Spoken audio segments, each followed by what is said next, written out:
Kxng Anon. We back with another video. Uh, FD Signify just dropped a new video, or Signify B side has dropped a new video, but it's FD Signify, whatever like that. And I just wanted to. I don't think I put up a video last week. I don't think.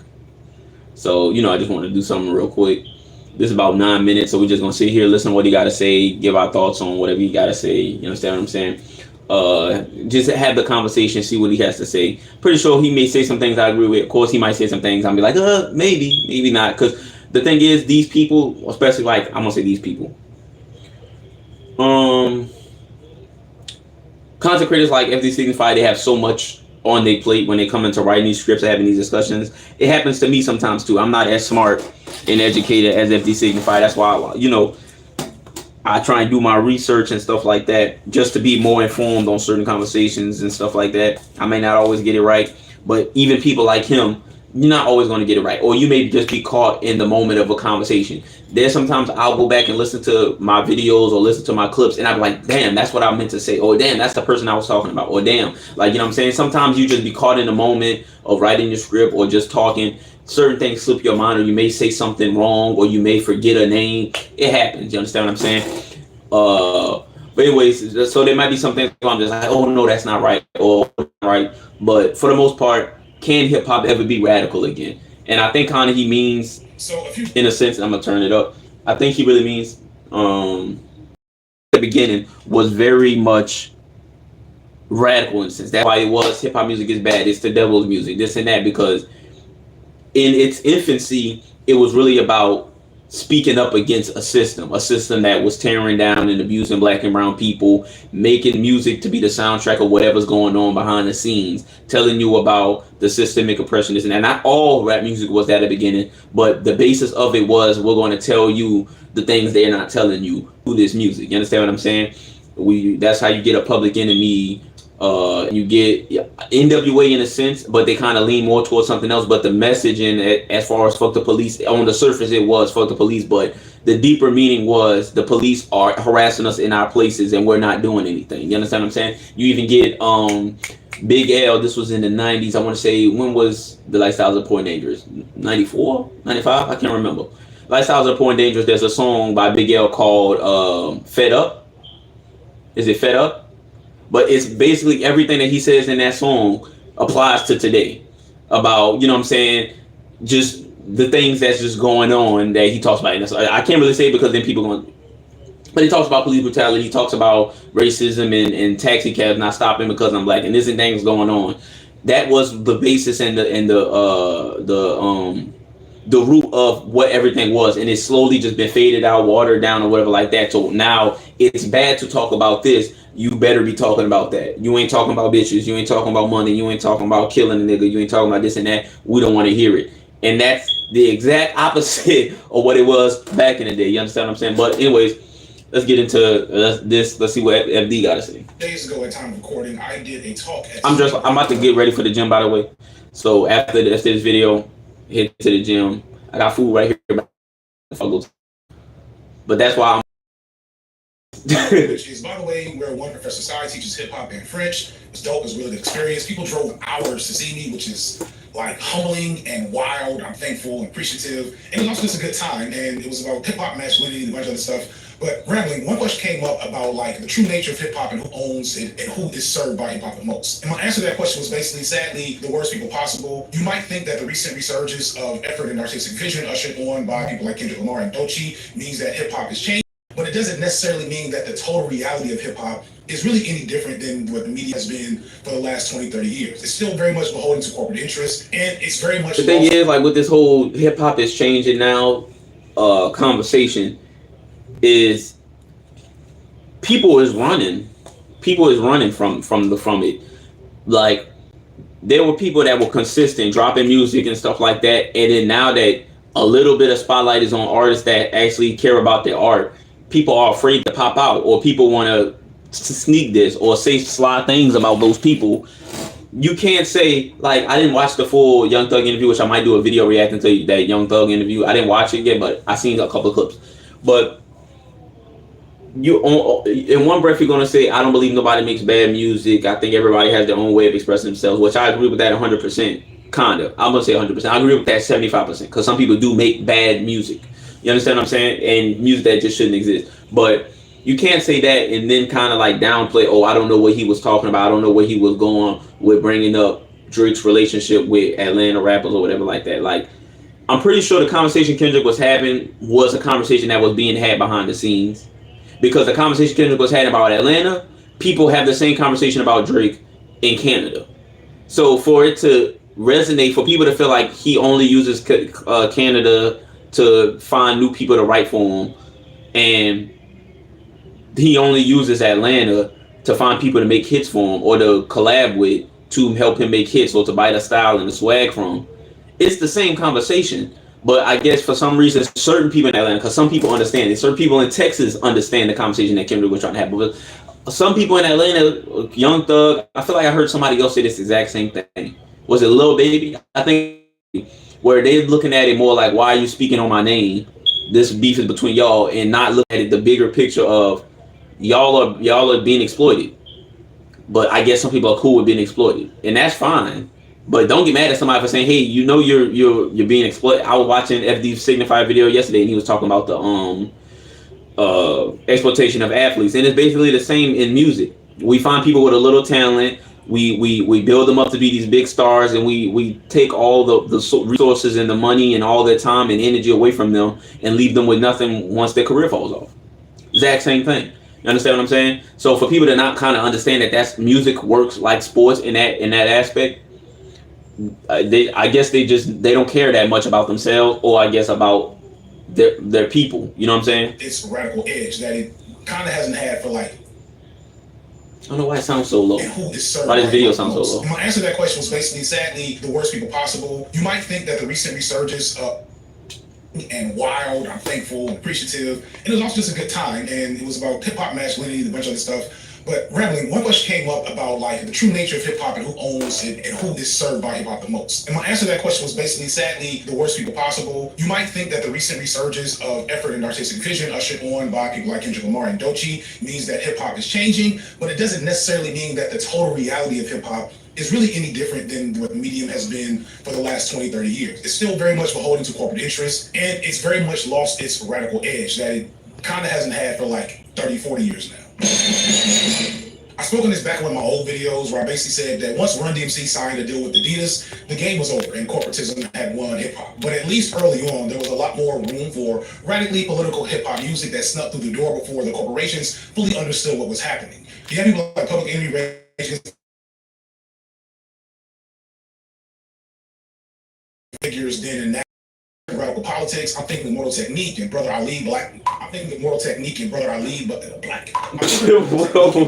What the fuck? Corporatism had won hip hop, but at least. Oh yeah, I remember that video. It's still very much beholden to corporate interests, and it's very much lost its radical edge that it kind of hasn't had for like 30, 40 years now.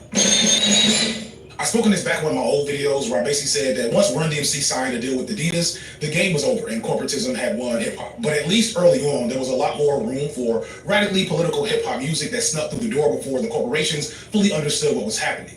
You had people like Public Enemy, Rage Against the Machine, right. Those are few and far between, and even Public Enemy was low-key an accident. There's always been more underground figures then and now who truly represent radical politics. I'm thinking of Mortal Technique and Brother Ali Black. I'm thinking of Mortal Technique and Brother Ali Black. I'm thinking of Mortal Technique and Brother Ali back in the block era. That's why that sentence is hard to say, because that was not setting myself up for success.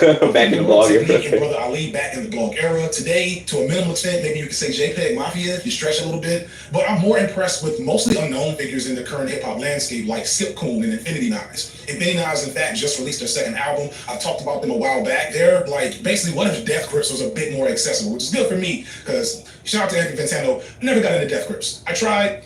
It went for me. It went for me. I couldn't do it. Infinity Knives, though, fucks with them. And they'd probably be more prominent. They'd probably be a group you know about, if not for the fact that the first track on their new album is a song called Iron Wall, comparing Zionists and Nazis. And by the end of it, they're taking shots at everyone from Barack Obama to Gal Gadot. And that's just the first song. And that's the same type of energy that I got from Lupe Fiasco 15 years ago when he got on stage and called out Obama for supporting Israel bombing the Gaza Strip. Something that cost him his career. I bring this up because This takes balls. This is a little different, and people are going to be mad at me. This is a much higher level gambit than Kendrick Lamar's Super Bowl performance. This is showing a willingness to sacrifice larger appeal, success, possibly even careers for intentional and uncompromised political ideology. It means maybe never getting what your talent could have earned you. And that's the thing. And that's the thing. And I always say this every time I have the discussion. It's like, why are people expecting someone as mainstream, popular, famous as Kendrick Lamar to take certain stances or go so far into one direction, knowing he has so many people dependent on him? That's the thing. Is like, people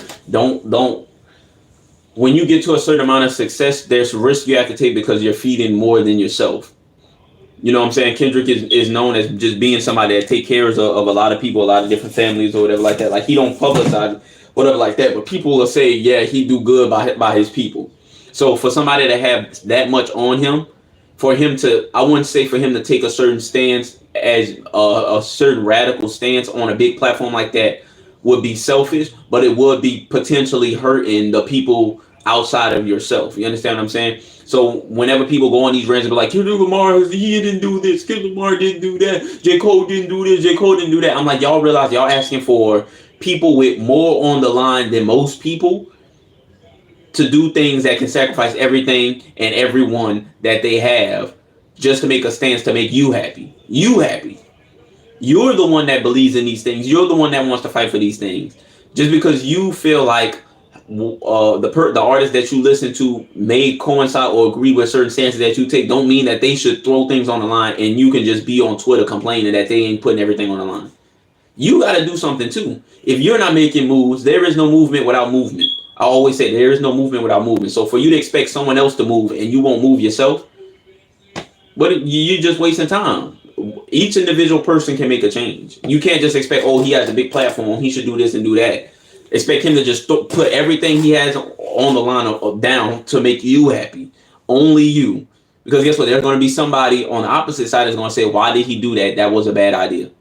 You understand what I'm saying? Parameters on just how provocative and counterculture you can get, while also being allowed to take a chunk out of the machine. For the longest, there have been multiple measures put in place to make sure that a group like Infinity Knives in a very specific spot. But every once in a while, especially back in the day, like with Public Enemy, someone slips through the cracks. And I want to briefly talk about my favorite group that ever somehow snuck into the mainstream while saying some of the realest, most provocative shit you've heard in hip-hop probably since the early 2000s. Dead Prez and their first album, Let's Get Free, which celebrated its 25-year anniversary. 25 years. That album came out my senior year in high school, 25 years ago. That's crazy. All right. In the year 2000, Dead Prez came out of nowhere with the classic album Let's Get Free, and I still can't believe that this thing exists, but I gotta come back and do a little bit of background. M1 and Stickman actually met at FAMU, where both got deep into leftist politics, particularly the Black Panther Party. And it's hard for me to imagine like how they got into the real politics of the Black Panther Party at the time. So much of who the Panthers were still being very, very much hidden behind cool aesthetics and aggressive imagery. To this day, the actual leftist politics of the Black Panther Party is pushed to the side. And back then, with movies like Panther or even like Forrest Gump, they were mostly just like this caricature of who they really were, and the politics of what they represented. The leftist, Marxist, Leninist politics that they followed is mostly left out. But somehow, some way in the mid-90s, when all of this counterinsurgency would have been at its peak, Dead Prez managed to get a hold of it. And this led them to put this in their music eventually. And they were found in New York by Lord Jamar, of all people, who got them a deal with Loud Records, distributed through Columbia, which basically, I believe, is Sony Records. So as I get into some of the politics of the music, understand that this is all made with the backing of Sony Records. At the time, Loud Records was known for being the home of hardcore gangster rap, especially from New York. We're talking M.O.P., Big Pun, Wu-Tang Clan, Mobb Deep, and even some non-New York artists like 3 6 Mafia and Twista called the label home for a while. And my guess is that Lord's album, they had articles written about them in the source, all the media exposure you might expect for a buzzworthy new rap duo at this time in hip-hop history. And I think part of this was because their sound was not as New York sounding as other NY rappers at the time, which is a big deal because in the mid-90s to like the early 2000s, the South had something to say. Artists from Atlanta and New Orleans and Memphis had taken the mantle of what commercial hip-hop and street rap sounded like. And at the time, New York rappers were being essentially stubborn about maintaining the New York sound, which was falling out of popularity in hip-hop as a whole. But likely as a byproduct of being at the notorious party school FAMU, M1 and Stickman probably learned to appreciate Southern sounds, and you hear it in their music. The first track, I'm an African, which is one of my all-time favorite songs, sounds closer to something from Master P or Juvenile than Wu-Tang Clan. Their biggest hit, bigger than hip-hop, that's like the song, not, you should know what I'm talking about. This is a bass-heavy, trunk-rattling banger that sounds nothing like what the New Yorkers were doing at the time. But that's the surface level stuff. Understand that song? You've heard me use that song, I'm an African, at least twice, both during the Black Panther video and the Hopestep video, because it's a song about real Pan-Africanism.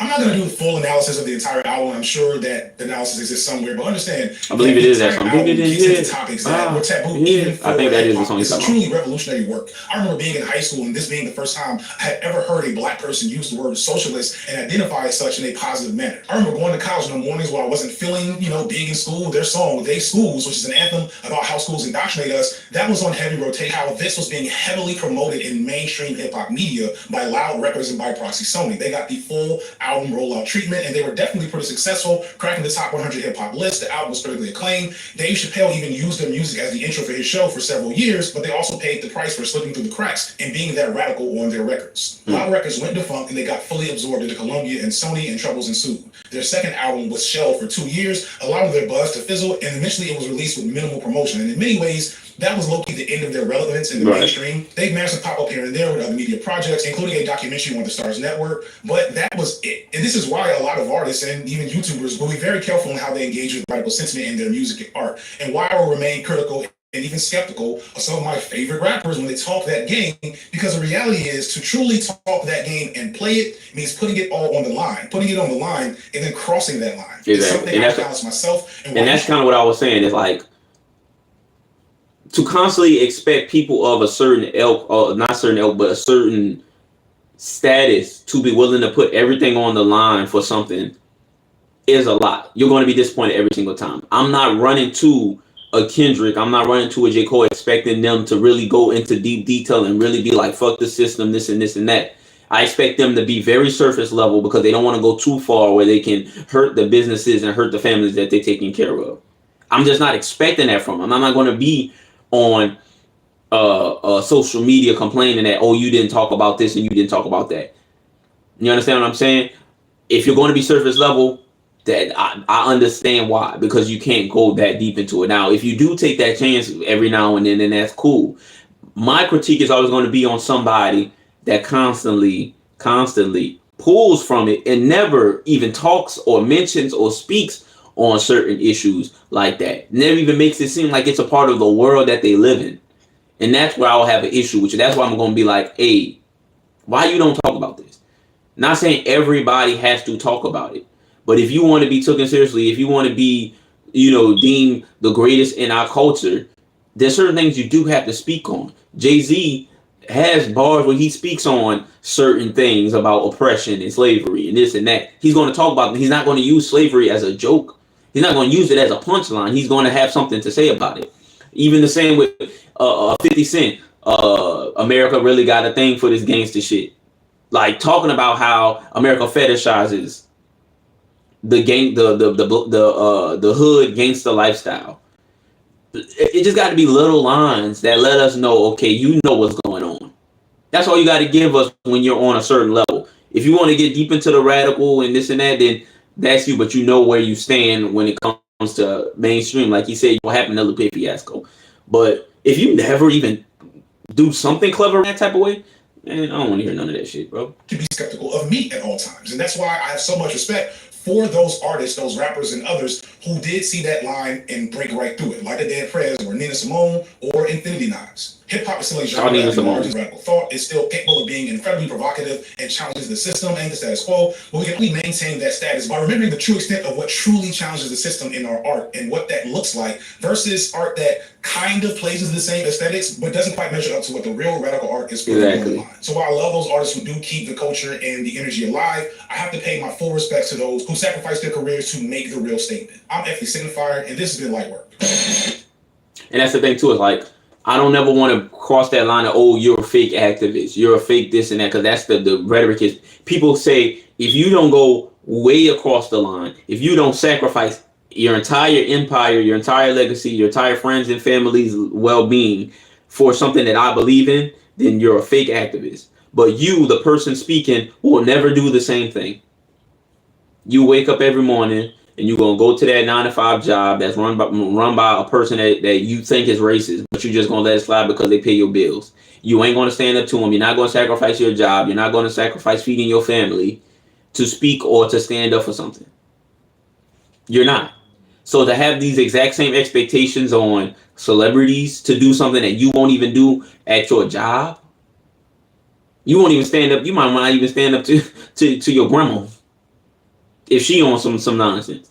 You ain't gonna have certain conversations with certain people. You know who and who not to have certain conversations with. You're not gonna do those things. So to expect that from someone else with a lot more on the line than you, like you're being the hypocrite in that situation. But anyways, I just want to stop by, listen to that, see what he has to say. Shout out to hip hop. Always shout out to hip hop. I think, yeah, radical raps, I guess, I don't know. It's never going to be a mainstream thing like it used to be, just because we've given so much of our culture away for money that they basically control what comes to the mainstream now. It's going to be very hard to go viral. You go on my Instagram stuff, like, and I'm talking about whatever I'm talking about on there. It's going to get some views or whatever. Some people going to listen to it. Some people going to like it. Some people going to hit me up and be like, "Oh yeah, you really talking that talk." But I don't expect it to go viral. But I'm not trying to go viral. Just trying to give information, give my thoughts. You understand what I'm saying? And whoever gets it, gets it. At least one person can say, "Yeah, you said something and it really stuck with me. It changed how I looked at the world. It changed this, it changed that." You know, that's all that really matters. I don't care about none of that other stuff. You understand what I'm saying? But anyways, like, share, subscribe, because I always forget to say that. Check out my most recent single, Fall or Hold On Tight, available on Bandcamp, KxngAnon and also on my YouTube channel, lyric videos on my YouTube channel. That's it for me. About to head out to the gym. I'm out. Too sweet. Deuces. Also, before I forget, I will be on Twitch later tonight. We'll be live reacting to tonight's Monday Night Raw. You know what I'm saying? I've been on Twitch a lot. So if you want to keep up with me on a regular, I'm on Twitch almost every day, either playing WWE 2K25, Sims, or we reacting to some wrestling. You know what I'm saying? So if you're into wrestling, I'll be over on Twitch. Tonight around 7, around the time Raw comes on. But that's it for me. I'm out. Too sweet. Deuces.